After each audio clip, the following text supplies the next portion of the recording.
voilà, il y a tout. Il y a les idées, il y a tous les styles, il y a tous les bougies, les pochoirs, les cadres, hein, pas de fimo, que je cherche toujours, je pense trouver bientôt le stand. C'est quand même un loisir, il faut quand même un loisir assez cher. Oui. Sauf des petites choses comme les bougies. Les bougies, voilà. Les bougies, les pochoirs aussi qu'on a vus, oui, c'est pas très cher. Et on a la chance aussi de découvrir des produits qui sont fabriqués en France. Alors la première chose qu'on va mettre, c'est un petit peu d'eau. Alors l'eau, c'est pour pas que ça chauffe, hein, parce que c'est vrai que les petits chauffe-plats qu'on utilise, ça porte bien son nom, ça chauffe. Donc là, on va même pouvoir travailler dans des supports en plastique. Alors c'est pas que c'est esthétique, c'est pour montrer que ça chauffe. Si on veut colorer, colorant alimentaire, cartouche d'encre, peinture, bétadine, les sirops bien évidemment.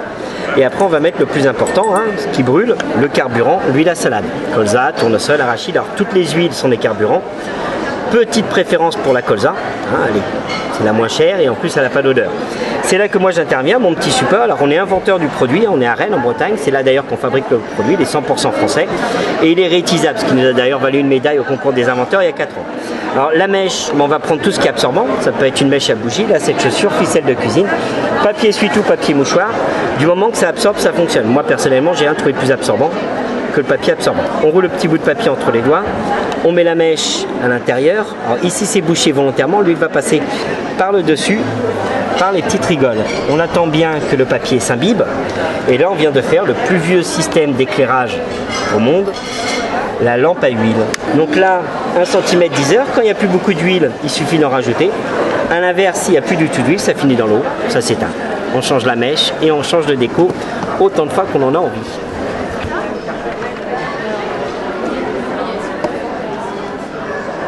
Ça c'est le fruit du palmier et en fait quand on l'ouvre à l'intérieur on trouve des grosses graines blanches. Ça vient d'Amérique du Sud, nous on les prend en Colombie et ça donne ça en fait. Une fois débarrassé de la peau ça fait une grosse perle et après c'est décliné en plusieurs formes et plusieurs couleurs, c'est découpé en morceaux et teinté dans la masse. Donc voilà, c'est que des perles naturelles, nous on vend pas de perles en plastique ni résine, il n'y a que des choses végétales. Et ce qui est sympa, c'est que ça fait des nuances. En fait, comme dans du bois, vous n'avez jamais la même perle, elles sont toutes différentes. Et après, c'est décliné voilà, en plein de formes, plein de couleurs. Et on vend aussi les modèles en kit pour les gens qui n'ont pas d'idée. Ou alors, après, on a des clientes qui sont habituées et qui font leurs bijoux toutes seules. Donc, elles choisissent les perles au détail et après, elles se lancent. Oui, c'est du plaisir. C'est chouette.